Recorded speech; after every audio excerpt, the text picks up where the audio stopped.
만약 여러분을 살려준 은인을 20년 만에 찾았는데 그 사람의 정체가 여러분이 상상조차 못한 사람이었다면 어떤 기분이 드실까요? 오늘 이야기의 주인공은 노숙자에서 IT 기업 CEO가 된 정민혁 씨입니다.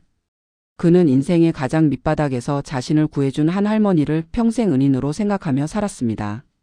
하지만 20년 후 그 할머니를 다시 만났을 때 알게 된 충격적인 진실. 그 할머니의 정체에 대한민국이 눈물을 흘렸습니다. 이 이야기가 궁금하시다면 지금 바로 좋아요 버튼을 눌러주세요. 그리고 알림 설정까지 해두시면 더욱 감동적인 이야기들을 가장 먼저 만나보실 수 있습니다. 자, 그럼 지금부터 정민혁 씨의 놀라운 이야기를 시작하겠습니다. 프롤로그 성공한 CEO의 눈물. 2024년 12월 서울 강남구 테헤란로의 한 고층 빌딩. 유리창 너머로 펼쳐진 서울 야경을 바라보며 한 남자가 서 있었다. 정민혁 45세. IT 보안 전문기업 세이프가드의 대표이자 업계에서 입지전적인 성공 스토리로 회자되는 인물이었다. 사장님, 오늘 계약건으로 300억 규모의 투자 유치에 성공했습니다. 비서의 밝은 목소리가 사무실에 울려 퍼졌다. 하지만 민혁의 표정은 밝지 않았다. 아니, 정확히는 공허했다. 그는 창밖을 바라보며 중얼거렸다. 할머니. 할머니는 어디 계실까? 일부 지옥 같았던 그 겨울. 시간을 20년 전으로 되돌려보자. 2004년 겨울 서울역 뒤편 쪽방촌. 당시 25세였던 민혁은 인생의 가장 밑바닥을 기어가고 있었다. 고등학교를 겨우 졸업한 그는 아버지의 사업 실패와 어머니의 가출, 그리고 이어진 아버지의 자살로 하루아침에 천혜고아가 되었다. 빚쟁이들을 피해 도망치듯 집을 나온 그는 결국 노숙자 신세가 되었다. 이게 사람 사는 건가? 서울역 대합실 의자에서 웅크리고 자던 어느 날 밤, 민혁은 자신의 처지가 너무나 비참해 눈물도 나오지 않았다. 겨울바람은 뼛속까지 파고들었고 배고픔은 일상이었다. 낮에는 용산 전자상가 주변을 배회하며 심부름이나 집 나르는 일로 하루 2만 원 정도를 벌었다. 그나마도 구하기 힘든 날이 더 많았다. 그는 컴퓨터에 관심이 많았지만 PC방 갈 돈조차 없었다. 가끔 전자상가 매장 앞에 서서 진열된 컴퓨터만 멍하니 바라보곤 했다. 야, 여기서 뭐해? 사지도 않을 거면 비켜. 매장 주인의 차가운 목소리에 민혁은 고개를 숙인 채 발걸음을 옮겼다. 2부 첫 번째 기적 할머니의 등장. 그해 12월 24일 크리스마스 이브. 민혁은 서울역 근처 골목길에서 쓰러져 있었다. 3일째 제대로 먹지 못한 데다 영하의 날씨에 몸이 버티지 못한 것이다. 이봐요, 젊은이. 괜찮아요? 희미한 의식 속에서 누군가의 목소리가 들렸다. 따뜻한 손길이 그의 이마를 짚었다. 정신을 차려보니 낡은 한옥의 온돌방이었다. 작은 전기장판 위에 누워있는 민혁의 곁에는 60대로 보이는 할머니가 앉아 있었다. 깨어났구나. 얼마나 놀랐는지 몰라. 길에서 쓰러져 있길래 급히 데리고 왔지. 여기가 어디죠? 내가 사는 집이야. 신당동 산동네. 걱정 마라. 일단 죽 한 그릇 먹고 기운 차려. 할머니가 건넨 따뜻한 죽을 먹으며 민혁은 눈물을 흘렸다. 얼마 만에 따뜻한 밥인가. 얼마 만에 따뜻한 방인가. 그리고 얼마 만에 누군가의 따뜻한 말 한마디를 들어본 건가. 할머니. 감사합니다. 정말. 감사합니다. 됐어. 그런데 얘야, 너 갈 곳이 있니? 민혁은 고개를 저었다. 그럼. 당분간 여기 있거라. 방 하나 비는 게 있어. 월세는? 나중에 내가 형편되면 주면 돼. 네? 정말. 정말이세요? 민혁은 자신의 귀를 의심했다. 이 세상에 이런 사람이 있다니. 처음 보는 노숙자에게 방을 내어준다니. 대신 조건이 있어. 매일 아침 7시까지 일어나서 일 나가. 그리고 밤 11시까지는 꼭 들어와. 술, 담배 하지 마. 그리고 할머니는 잠시 멈칫하더니 말했다. 매일 저녁 나랑 같이 밥 먹어줘. 혼자 먹기 쓸쓸하거든. 예. 뭐든 하겠습니다. 산부 할머니 집에서의 일상. 그렇게 민혁은 신당동 산동네의 작은 한옥에서 새로운 삶을 시작했다. 방 한 칸짜리 월세방이었지만 민혁에게는 천국이었다. 할머니의 이름은 박순자. 남편을 일찍 여의고 혼자 살아온 지 20년이 넘었다고 했다. 자식이 있었는지는 말하지 않았고 민혁도 묻지 않았다. 매일 아침 할머니는 민혁을 7시에 깨웠다. 미녀가 일어나거라. 아침 차렸다. 할머니 제가 할게요. 할머니는 편히 계세요. 아이고 내가 무슨. 어서 먹고 일 나가거라. 아침은 언제나 소박했다. 된장찌개에 김치 달걀 프라이 정도. 하지만 민혁에게는 그 어떤 호텔 조식보다 귀한 밥상이었다. 낮에는 용산 전자상가에서 일했다. 처음에는 집 나르는 일을 했지만 컴퓨터에 대한 민혁의 지식을 알아본 한 매장 주인이 그를 정식 직원으로 고용했다. 월급은 120만 원. 많지 않은 돈이었지만 민혁은 감격했다. 첫 월급을 받은 날 민혁은 할머니께 50만 원을 드렸다. 이게 뭐니? 월세요 할머니. 그리고 그동안 밥값도요. 아이고 이 녀석이. 30만 원만 받을게. 나머지는 내가 모아. 나중에 쓸 데 있을게야. 할머니는 끝까지 30만 원만 받았다. 그리고 덧붙였다. 민혁아 너 컴퓨터 좋아하지? 공부해라. 요즘 컴퓨터 하는 젊은이들 잘 되더라. 사부 성장의 시간. 할머니의 격려는 민혁에게 큰 힘이 되었다. 그는 낮에는 일하고 밤에는 도서관에서 컴퓨터 관련 책을 빌려 독학했다. 1년 후 민혁은 정보처리기사 자격증을 땄다. 2년 후 작은 IT 기업의 시스템 엔지니어로 취직했다. 월급은 300만 원으로 올랐다. 3년 후 보안 전문가로 인정받아 중견 기업으로 이직했다. 월급은 500만 원이 되었다. 그 모든 시간 동안 민혁은 할머니와 함께 살았다. 돈을 벌면 벌수록 더 좋은 곳으로 이사 가자고 제안했지만 할머니는 고개를 저었다. 여기가 좋아. 평생 살던 집인데. 그리고 너랑 함께 밥 먹는 이 시간이 내게는 제일 소중하단다. 저녁 6시 민혁이 퇴근하면 할머니는 항상 밥상을 차려놓고 기다렸다. 오늘 회사에서 무슨 일 있었니? 네 할머니. 오늘 제가 만든 보안 프로그램이 인정받아서요. 아이고 우리 민혁이 잘한다. 정말 자랑스럽구나. 할머니의 칭찬에 민혁은 어린아이처럼 기뻐했다. 부모님을 일찍 여의고 칭찬 한 번 받아본 적 없던 그에게 할머니의 말 한마디 한마디는 세상 무엇과도 바꿀 수 없는 보물이었다. 오부 독립과 성공. 2010년 민혁은 31세가 되었다. 그동안 모은 돈과 은행 대출을 합쳐 자신의 회사를 차렸다. 세이프가드라는 이름의 IT 보안 전문 기업이었다. 할머니 제가 이제 사장이 됐어요. 어유 정말? 우리 민혁이가. 할머니는 기뻐하며 눈물을 닦았다. 민혁은 그날 할머니를 모시고 처음으로 호텔 레스토랑에서 식사를 했다. 할머니 이제 좋은 데로 이사 가요. 강남에 아파트 하나 구해드릴게요. 아니야. 여기가 좋아. 그리고 민혁아. 할머니는 민혁의 손을 꼭 잡았다. 너는 이제 혼자서도 잘 살 수 있어. 내 집 구해서 나가 살아라. 장가도 가야지. 싫어요. 할머니 곁에서 살 거예요. 평생. 하지만 할머니는 고집스러웠다. 안 돼. 젊은 사람이 할머니랑 살면 어떡하니. 어서 독립해라. 결국 민혁은 할머니의 집에서 10분 거리의 오피스텔로 이사했다. 대신 매일 저녁 할머니 집에서 함께 식사하기로 약속했다. 그로부터 회사는 승승장구했다. 2012년 대기업들과 연이어 계약을 체결하며 매출이 급증했다. 2015년 직원 100명 규모로 성장했다. 2018년 코스닥 상장에 성공하며 민혁은 억만장자가 되었다. 육부 할머니의 실종. 2019년 봄 민혁에게 청천벽력 같은 일이 벌어졌다. 할머니가 사라진 것이다. 어느 날 저녁 평소처럼 할머니 집을 찾아간 민혁은 빈집을 발견했다. 집은 깨끗이 정리되어 있었고 탁자 위에는 짧은 편지 한 장이 놓여 있었다. 민혁아, 할머니는 시골 친척 집으로 갔단다. 걱정하지 마라. 너는 이제 훌륭한 사람이 되었구나. 더 이상 할머니가 필요 없을 게야. 행복하게 살거라. 할머니는 항상 내 곁에서 너를 응원할게. 순자 할머니가. 할머니. 민혁은 미친 듯이 할머니를 찾아다녔다. 경찰에 신고했고 사설 탐정을 고용했다. 하지만 할머니는 흔적도 없이 사라졌다. 신당동 집은 이미 새로운 세입자가 들어와 있었다. 집주인에게 물어봐도 할머니가 전화로 계약 해지한다고 해서 보증금 돌려줬다는 말만 들었을 뿐이었다. 박순자 할머니 아세요? 70대 후반 여성인데요. 민혁은 신당동 일대를 수백 번 돌아다니며 사람들에게 물었다. 하지만 아무도 할머니를 기억하지 못했다. 아니, 정확히는 혼자 사시던 할머니 맞죠? 자식이 없다고 하시던데. 정도의 대답만 돌아왔다. 7부 5년간의 수색. 그로부터 5년.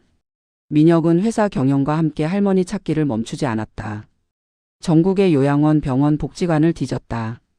박순자라는 이름의 노인 명단을 모두 확인했다. 하지만 그 할머니는 없었다. 사장님, 이제 그만하시죠. 5년이나 찾으셨잖아요. 직원들은 걱정스러운 눈빛으로 민혁을 바라봤다. 안 돼. 할머니가 날 포기 안 하셨는데 내가 어떻게 포기해. 민혁의 사무실 책상 위에는 할머니와 함께 찍은 유일한 사진 한 장이 액자에 담겨 있었다. 2008년 설날 할머니를 억지로 설득해서 찍은 사진이었다. 할머니, 어디 계세요? 제발. 8부 운명적인 재회. 2024년 11월 민혁은 우연히 한 소식을 듣게 되었다. 회사 직원 중 한 명이 자원봉사로 가는 요양원에 대한 이야기를 하던 중이었다. 경기도 광주에 있는 요양원인데요. 거기 한 할머니가 치매가 심해서 자기 이름도 기억 못하신대요. 신원도 확인이 안 돼서. 민혁의 가슴이 두근거렸다. 그 할머니가 뭐라고 하시는데? 가끔 정신이 돌아올 때 민혁이. 우리 민혁이. 그러신다는데 주변에 민혁이라는 가족은 없다고. 민혁은 자리에서 벌떡 일어났다. 그 요양원 어딘데요? 당장 차를 몰고 경기도 광주의 사랑의 요양원으로 달려갔다. 심장이 터질 듯 뛰었다. 요양원 원장을 만나 사정을 설명하고 그 할머니가 계신 방으로 안내받았다. 문을 열자 창가에 앉아있는 작은 뒷모습이 보였다. 훨씬 야위고 작아진 모습이었지만 민혁은 단번에 알아볼 수 있었다. 할머니. 할머니는 천천히 고개를 돌렸다. 흐릿한 눈빛으로 민혁을 바라보았다. 누구세요? 할머니, 저예요. 민혁이요. 정민혁. 민혁은 할머니 앞에 무릎을 꿇고 두 손을 잡았다. 민혁이. 할머니의 눈에 초점이 잡히기 시작했다. 그리고 민혁아. 우리 민혁이. 할머니. 두 사람은 끌어안고 울었다. 구부 숨겨진 진실. 할머니를 서울의 최고급 요양병원으로 모셨다. 전문의들의 치료를 받으며 할머니의 상태는 조금씩 나아졌다. 어느 날 의사가 민혁을 따로 불렀다. 환자분 신원 확인이 필요합니다. DNA 검사를 해봤으면 하는데요. 왜요? 치매 치료에 DNA가 필요한가요? 아닙니다. 환자분의 소지품 중에 오래된 탯줄 보관함이 있었습니다. 그리고 그 안에 이 사진이.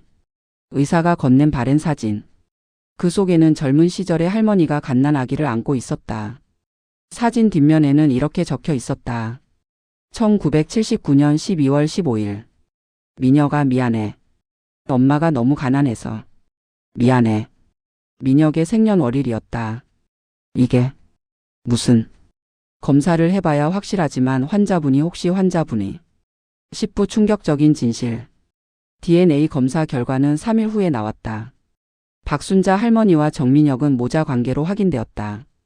민혁은 그 자리에서 주저앉고 말았다. 그럼 할머니가 제 어머니였다는 건가요? 병원 상담실에서 원장은 조심스럽게 말했다. 환자분의 상태가 조금 나아지면서 과거 기억을 조금씩 말씀하십니다. 정리하자면 박순자 아닌 민혁의 어머니는 20대의 미혼모가 되었다. 너무 가난했던 그녀는 생후 6개월 된 아들을 부유한 집에 입양 보냈다. 그것이 민혁이었다. 그 후 그녀는 평생 독신으로 살며 아들을 그리워했다. 그러다 40대에 우연히 입양 기록을 통해 아들이 정민혁이라는 이름으로 자라고 있다는 것을 알게 되었다. 멀리서 지켜보기만 했다. 아들이 행복하게 자라는 모습을 보는 것만으로도 감사했다. 그런데 2004년 아들의 양부모가 파산하고 양아버지가 자살했다는 소식을 들었다. 아들이 노숙자가 되었다는 것도 알았다. 그날 밤 박순자는 서울역 근처를 헤매다 쓰러진 아들을 발견했다. 우연이 아니었다. 그녀는 매일 밤 아들을 찾아 헤맸던 것이다. 아들아, 엄마라고 말하고 싶었지만 그러면 내가 상처받을까봐 그냥 내 곁에 있고 싶었단다. 할머니 행세를 하며 20년을 함께 살았다. 아들이 성공하는 모습을 가장 가까이에서 지켜봤다. 그러다 2019년 자신의 치매 초기 증상을 느낀 그녀는 조용히 떠났다. 아들에게 짐이 되고 싶지 않았다. 그리고 언젠가 정신이 혼미해져서 넌 내 아들이야 라고 말해버릴까봐 두려웠다. 11부 뒤늦은 깨달음. 민혁은 할머니 병실로 달려갔다. 침대에 누워있는 어머니를 보며 그동안의 모든 순간들이 주마등처럼 스쳐 지나갔다. 당분간 여기 있거라. 월세는 나중에 주면 돼. 매일 저녁 나랑 같이 밥 먹어줘. 혼자 먹기 쓸쓸하거든. 우리 민혁이 잘한다. 정말 자랑스럽구나. 너는 이제 혼자서도 잘 살 수 있어. 모든 말 한마디 한마디가 어머니의 사랑이었다. 월세를 받지 않았던 것도 매일 밥을 함께 먹자고 했던 것도 독립하라고 했던 것도 모두 어머니의 마음이었다. 어머니. 민혁은 어머니의 손을 잡고 울었다. 제가 몰라봐서 죄송해요. 어머니. 박순자는 아들의 손을 꼭 잡으며 눈물을 흘렸다. 민혁아.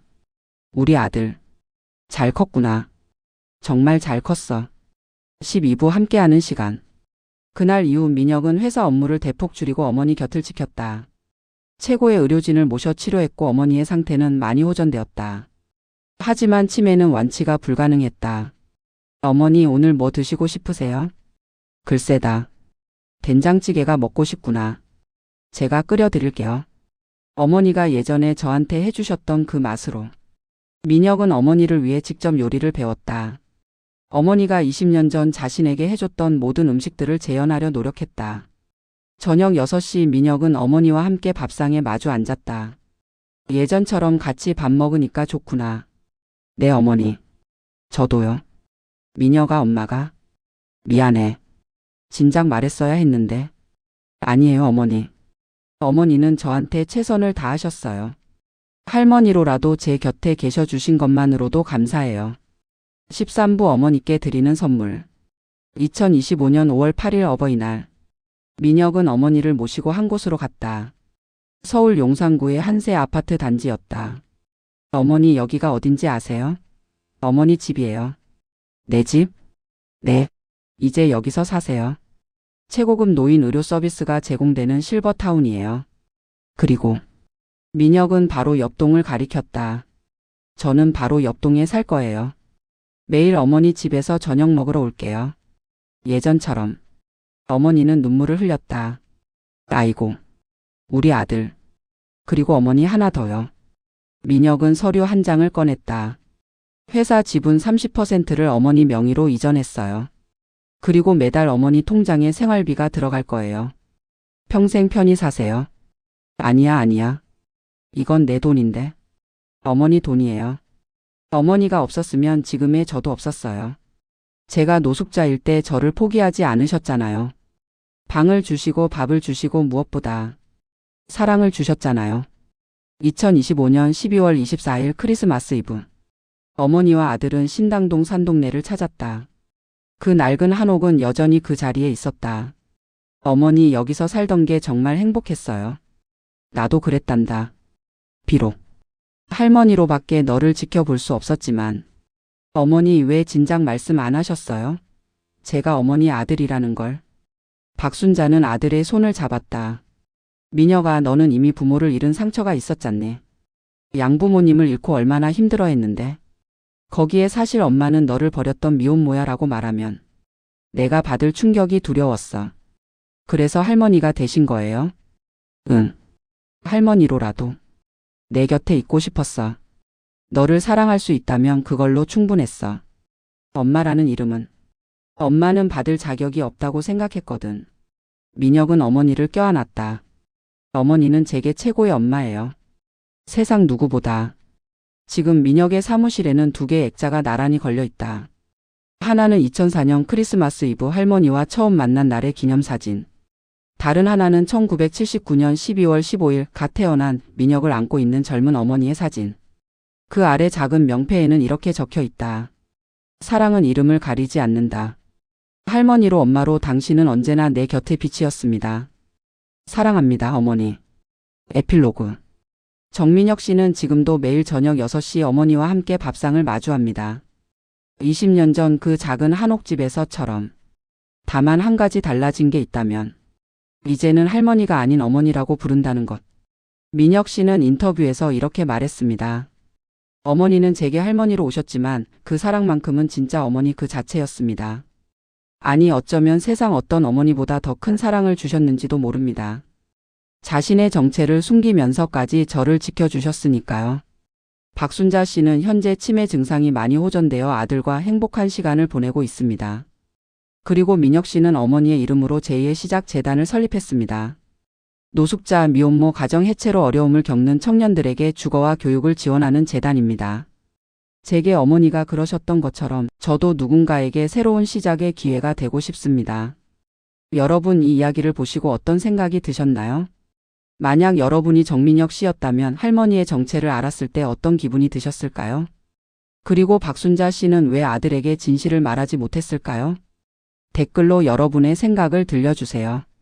여러분의 소중한 의견 하나하나가 더 좋은 콘텐츠를 만드는 데 큰 힘이 됩니다. 그리고 이 감동적인 이야기가 마음에 드셨다면 꼭 좋아요 버튼 눌러주시고 구독과 알림 설정까지 부탁드립니다.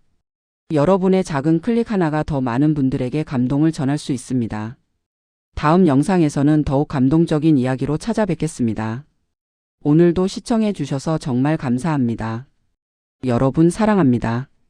여러분의 생각은 어떤가요? 댓글로 알려주세요. 좋아요, 구독과 알림 설정. 다음 이야기도 기대해 주세요. 진정한 사랑은 이름이 필요 없습니다.